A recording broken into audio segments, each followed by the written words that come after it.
Se você pretende abrir uma startup ou uma empresa ainda em 2026, eu acredito que provavelmente esse vídeo vai te ajudar a fazer isso, ou pelo menos cortar vários caminhos que eu tive que fazer, muito mais apanhando do que aprendendo em livros enfim, educacionais em geral. Eu determinei aqui, basicamente, dessa maneira, nesse vídeo, diferente dos outros vídeos, eu tentei estruturar em 10 lições, 10 práticas que, na essência, se você seguir, acredito que pelo menos, não que você vai ficar rico da noite para o dia, porque eu não acredito que isso aconteça, mas que naturalmente você vai quebrar aí, vai saber pelo menos o caminho das pedras de várias coisas que eu não tive essa oportunidade lá atrás. Então já segue o vídeo aqui, já me segue, já dá o like aqui no seu vídeo, porque me ajuda bastante. A gente vai chegar aí nos primeiros 1000 inscritos aqui do canal. E lembro você que já me assiste, que no link aqui da descrição desse vídeo, eu coloco um link do grupo do WhatsApp dos fundadores, que é uma comunidade com vários fundadores ou pessoas que estão pensando em empreender e que precisam conversar com outras pessoas e que eu acredito que eu posso ajudar, e a gente se ajuda, isso de maneira totalmente gratuita. Então vamos para as lições. Eu acho que a primeira delas, se você está começando, é importante entender que ideia talvez não vale tanto dinheiro, mas o modelo de negócio sim. Eu acho que o grande ponto aqui do vídeo, dessa primeira lição, é entender que a maioria das pessoas, e eu digo isso para você assim com uma tranquilidade, de que eu já ouvi várias vezes, até hoje, de várias pessoas que chegam dizendo que teve uma ideia brilhante, ou uma ideia que poderia ser uma ideia bilionária, e que ela fica fomentando aquela ideia, e muitas vezes, na maior parte das vezes, essas pessoas que eu converso, elas não levam aquela ideia para frente. Então eu diria que aquela ideia que está na tua cabeça, provavelmente essa ideia ela não vai ser o modelo de negócio essencial para o teu mercado, e muito menos para ganhar dinheiro. Então eu acredito que se você pelo menos não pensar numa ideia do produto, e sim em alguma coisa que gere um modelo de negócio, acredito fielmente que já é um start para você começar a pensar sobre isso. E aí nós vamos para o ponto 2, onde você tem que pensar em muito mais colocar o que a gente chama em go-to-market, o teu produto, do que você ficar pensando em fazer um protótipo de serviço ou protótipo de produto para demorar a fazer. Esse modelo de lançamento já se passou há muitos anos. Ainda mais agora que a gente está em 2026, que a gente está falando de IA, na era da IA, em que a construção de produto tecnológico ela está muito mais facilitada. Você não pode mais ficar gastando tempo com protótipo e criação de produto que dependa e demanda, primeiro, muito CAPEX e segundo, muito tempo. Porque hoje você tem a oportunidade de fazer um demo, a gente pode chamar de demo, a gente pode falar de mera ideia funcional, e que você já possa colocar isso em prática e começar a receber feedback. Então, na prática, o modelo que eu recomendo você começar, isso foi uma das coisas que particularmente, eu não demorei a fazer, modela qualquer coisa mais simples possível, coloca ela para vender, e aí depois você começa a construir. Nada mais simples do que isso, até porque existe até uma frase clássica, né? Primeiro você vende o que você não tem e depois você corre atrás. Então, acho que é fake until you make it, ou seja, não que você precise mentir, eu não estou incentivando você a mentir para os outros, mas assim como essa frase do fake it until you make it, é a ideia de que você realmente faça de conta que você tem, mas na hora de vender, corre atrás para executar. São sem prática, sem lero-lero, a ideia disso aqui é realmente colocar a sua ideia, o seu produto para o mercado. A gente vai para a lição 3, que é o seguinte: faça as perguntas corretas de validação. Então, não adianta você ficar perguntando se o botão fica bom em tal lugar ou não fica bom em tal lugar. Ou se no teu caso é um hardware ou é um produto de consumo, se determinada logo fica melhor 10 centímetros para cima, 10 centímetros para baixo. Isso não vai validar se o teu produto ele é vendável ou não. Então, o mais importante agora é fazer as questões de validação correta. Então, quando você vai para o mercado e faz essas perguntas, eu acredito que você vai levantar as melhores respostas para você, ou melhor, você vai começar a te levar para as melhores perguntas. Vou te dar um exemplo prático para isso. Lá atrás, há muitos anos atrás, eu precisava ter uma ideia.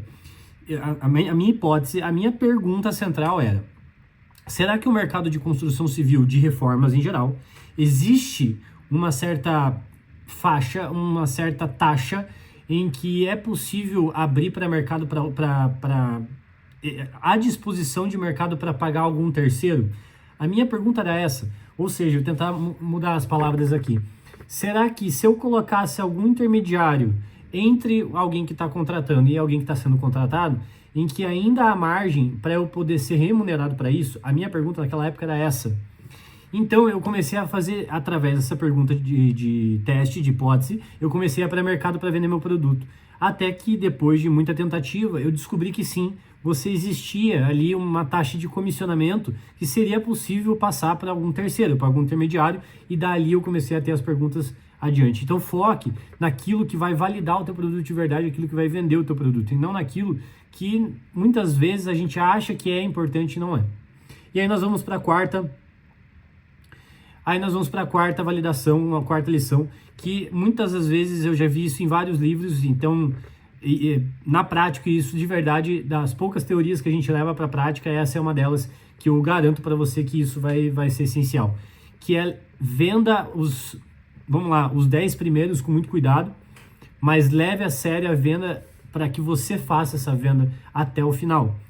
Algumas leituras, algumas literaturas dizem para falar dos 10 primeiros. Eu, particularmente, prefiro te provocar para fazer as 100 primeiras vendas. Faça você mesmo, porque nada melhor, nada mais importante do que você, como dono, conhecer o processo como um todo e saber exatamente como vender aquilo lá. O maior erro que tem, eu conversei, inclusive, recentemente com alguns empresários, de me perguntarem se eles já deveriam estar contratando fulano ou ciclano para vender o produto dele, para ele poder focar em outras coisas, quando na verdade o foco que ele deveria estar, inclusive, é exatamente nesse momento, é exatamente no processo de vendas, porque se o processo de vendas não estiver redondo, não adianta, você não vai ter um produto redondo, até porque se você ficar focando em operação de 10 ou 15 e você começar ali a terceirizar a sua venda, o que vai acontecer? Os seus atendimentos vão ficar bons, mas o seu processo de venda vai ficar ruim. Logo, você vai voltar lá para a lição 2, você vai ter pouca validação, logo você vai ter pouco feedback, logo você vai ter pouca construção. Aí nós vamos para a lição 5, isso aqui eu demorei para aprender. Logo desde o começo, eu iniciei muito o processo de fazer funding, que é ficar fazendo captação de investimento. E eu digo para você assim com maior clareza, faça revenue primeiro, depois você vai para funding. Então faça a tua receita, faça a sua empresa vender, faça você gerar a receita propriamente dito. Pô, Yuri, mas com o dinheiro do começo da minha startup, talvez eu não consiga remunerar tudo que eu preciso, talvez eu não consiga sobreviver de maneira orgânica a tal ponto de eu crescer com velocidade. Beleza, eu tô contigo nessa. Mas, veja, se você está criando um produto que não depende de CAPEX, principalmente nesse modelo, você não pode ficar pensando em dinheiro de terceiros para depois fazer o teste. Por N motivos, e acho que um deles é, primeiro, como é que você vai fazer um terceiro confiar naquilo que você está fazendo se nem você está confiando 100% de colocar o seu dinheiro a risco? E acho que o segundo ponto é você vai ficar investindo muito mais tempo captando dinheiro de terceiros do que fazendo na sua operação. E enquanto isso a gente ficar pensando em concorrência, outras empresas vão começar a fazer o que talvez você está com essa ideia também, porque todo mundo está pensando em fazer a mesma coisa. Só que aqui às vezes vai ter uma pessoa que está muito mais disposta a performar primeiro e depois captar, enquanto você vai ficar captando em vez de performar, e aí consequentemente você já perdeu o seu tempo. Aí nós vamos para a lição 6, isso aqui é muito mais importante do que eu imaginava.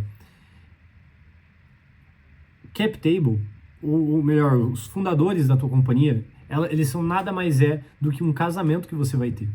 Literalmente um casamento, eu diria até pior, porque é um casamento sem a parte boa do casamento. Porque, na prática, os fundadores são aquelas pessoas que você vai ficar com elas a maior parte do tempo do seu dia, e além disso, com isso ainda você vai ter as decisões mais difíceis para tomar, e vocês ainda precisam estar unidos. Então nunca vá, e eu assim desrecomendo totalmente isso, nunca vá chamar alguém simplesmente para ser seu sócio, simplesmente por alguma qualidade técnica dele. Jamais faça isso. Jamais faça isso. Se você faz isso num recrutamento para funcionário, já pode ser muito errado você contratar pelas hard skills e não pelas soft. Na fundação de uma empresa, principalmente startup, eu diria que se você não focar em realmente complementariedade técnica, sim, mas principalmente vocês tenham sinergia comportamental, meu amigo, eu garanto que você tá fadado à ruína. Até porque eu já tive isso. Eu já tive, na minha época em que eu fundei, era eu e mais 2 sócios. Um deles é o Gustavo, que ainda está comigo até hoje, mas o outro, naquela época, a gente passou 1 ano e meio trabalhando juntos. E enquanto a empresa não estava dando certo, em nenhum momento foi ali que ele desistiu da ideia, e até aí tudo bem, faz parte, não tem problema nenhum, mas ele decidiu sair pedindo dinheiro, em um momento que a empresa tinha literalmente zero recursos. A gente estava inserindo recursos, inclusive, e ele ainda assim fez a gente devolver dinheiro. Então, recomendo fortemente que você tome muitos cuidados com isso. Se você fosse pedir para mim, Yuri, hoje, se você fosse olhar para trás, você recomendaria começar sua empresa sozinho ou com sócios? Eu ainda bato na tecla. Eu gosto muito da ideia de você ter sócios, porque literalmente quando você está sozinho, você realmente consegue ir mais rápido, mas quando você está com mais pessoas, está junto, vocês conseguem ir mais longe. Então as decisões, elas geralmente são muito melhores quando tomadas a 2 ou a 3 cabeças. Eu acho que 4 sócios já começa a ficar extrapolado, e aqui a gente começa a chegar num grupo seleto, num grupo não, mas a gente começa a chegar num limite, num boundary ali de sócios que começa a ficar inexequível qualquer possibilidade de decisão. Então eu sairia disso. Aí nós vamos para a lição 7, que eu acho que o contexto geral é mais importante do que features e funcionalidades. Eu acho que o grande ponto dessa lição é o seguinte: quando a gente vai lá para a lição, se eu não me engano, lição número 1 ou número 2, em que o demo ele é mais importante do que um protótipo super desenvolvido, é que você precisa do feedback para fazer aquela construção. Se você não foca no teu modelo de negócio para que a regra de negócio seja mais importante do que o produto propriamente dito, ainda mais em 2026 você pode estar fadado sim à ruína.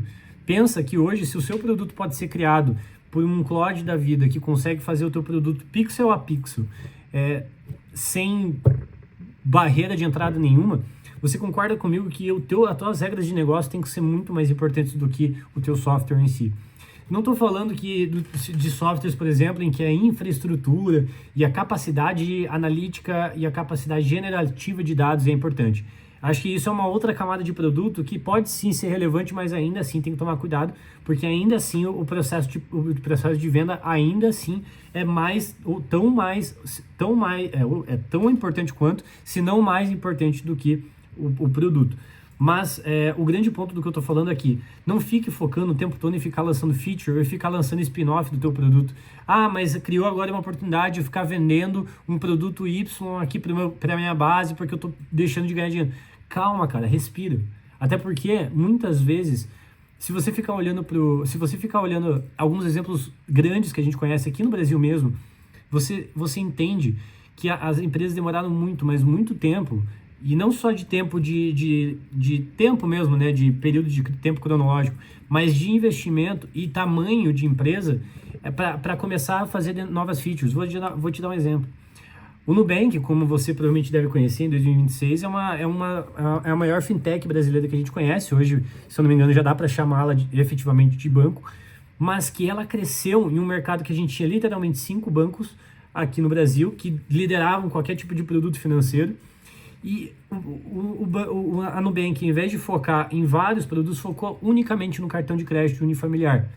E é ali que ela ganhou mercado. Ela basicamente focou no cartão de crédito unifamiliar com um bom atendimento e uma boa entrega. Só. Depois ela ter provavelmente mais de 20, 30 milhões de usuários, aí que ela começou a criar subprodutos e spin-off de aumento de LTV da própria base. Então, olha que importante, eles já estavam ganhando muito dinheiro. No caso deles, eles são um modelo de queima de dinheiro depois lucratividade, mas assim, independente disso, eu acho que o contexto é importante para você entender o seguinte: faz o teu negócio dar certo primeiro, depois você pensa em novas features, depois você pensa em ficar valorizando a tua receita por usuário. Então, foca no seu contexto. Aí nós vamos para a lição 8, onde que tem um livro deixa eu ver se ele está aqui, que é a Prospecção Fanática do Jeb Blount, tá? Ele fala muito de prospecção e fala basicamente focado em captação de vendas, e ele tem um negócio que eu levo para minha empresa, que é: o resultado obtido pelo trabalho dos primeiros 30 dias, dos teus próximos 30 dias, só serão obtidos nos próximos 90. Ou seja, ele fala muito do tipo, cara, foca em não parar de prospectar. Porque apesar de às vezes você estar com um resultado baixo nesse mês, o teu resultado de prospecção não vai te trazer agora nesse mês, você não vai sentir agora, você vai sentir daqui 90 dias. E isso começa a se tornar um ciclo muito, muito negativo. Então, isso eu levo para a venda como eu levo para a vida.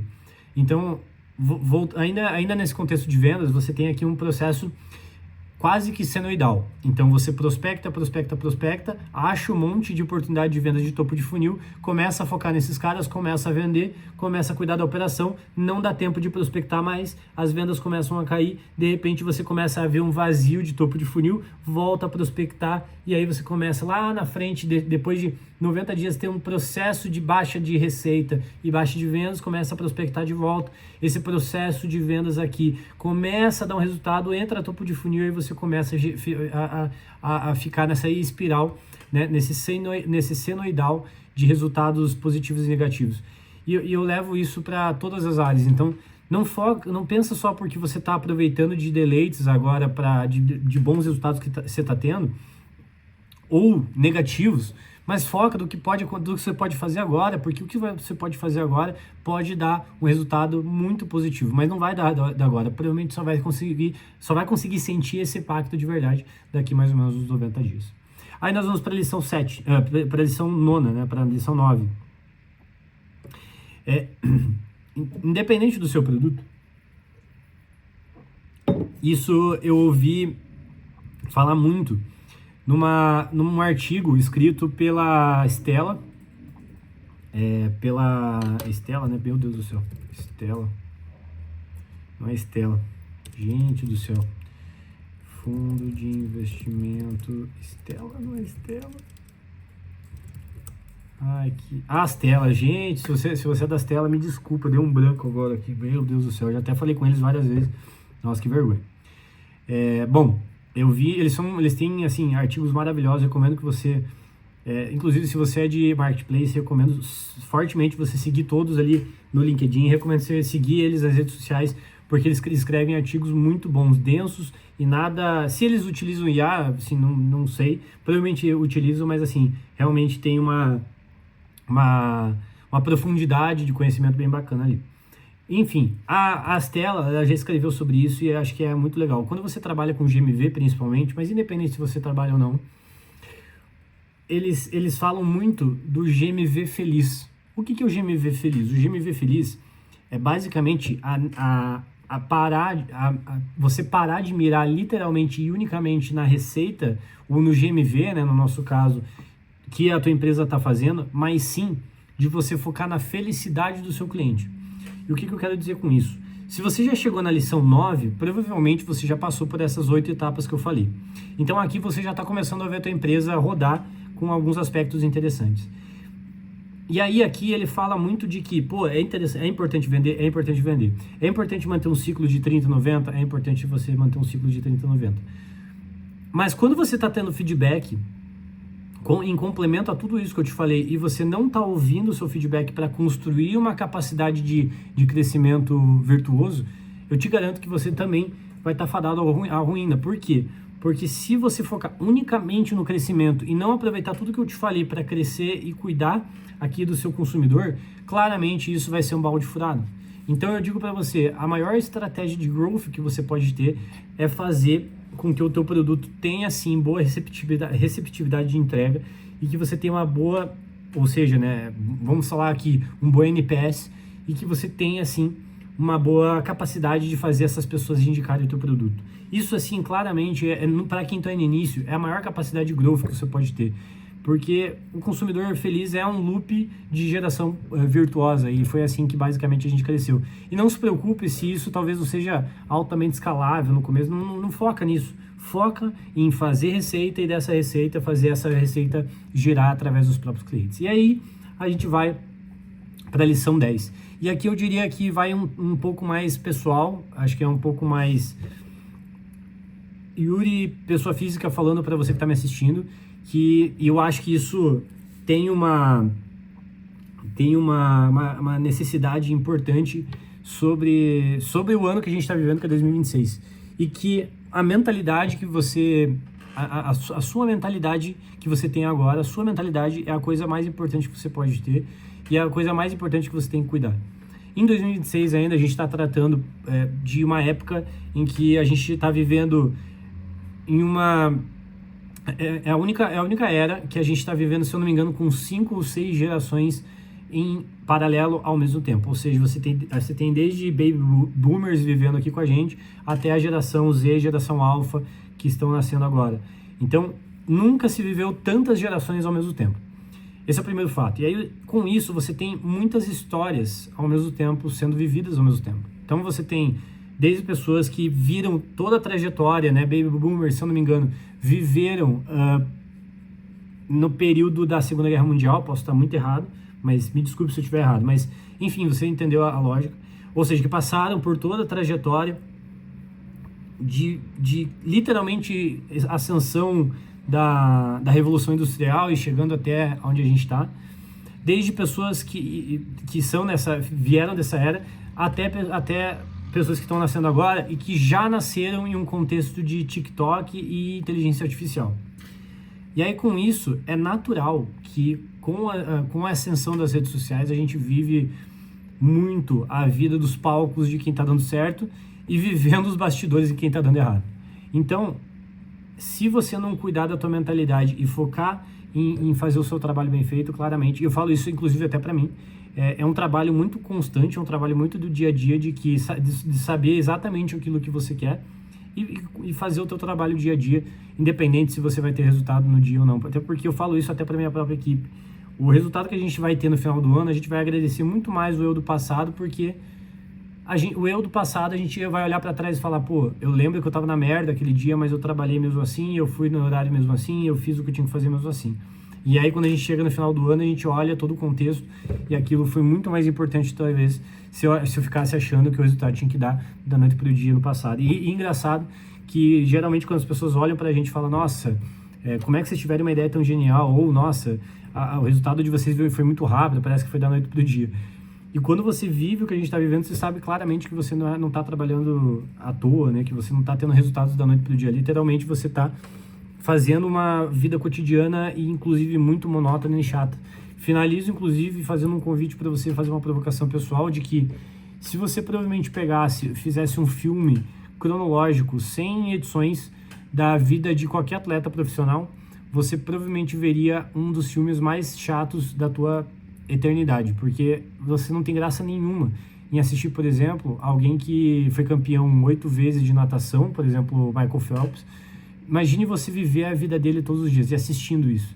Seria o filme mais monótono da sua vida, porque você ficaria assistindo ele fazendo a mesma coisa todos os dias, acordando cedo, indo treinar, fazendo alimentação, dormindo, e assim começa o dia seguinte, extremamente chato. Só é legal realmente quando ele vai pro campeonato e a gente vê ele ganhando, mas para chegar até ali ele tem que fazer a parte mais chata, que foi a rotina, que foi o dia a dia.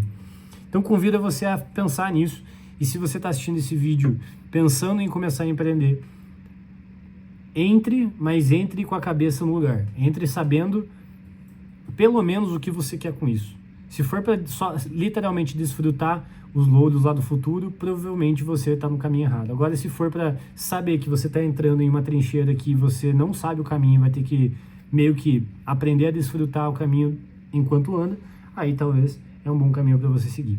Beleza? Espero que você tenha gostado desse vídeo. Acho que ele ficou mais longo do que eu gostaria.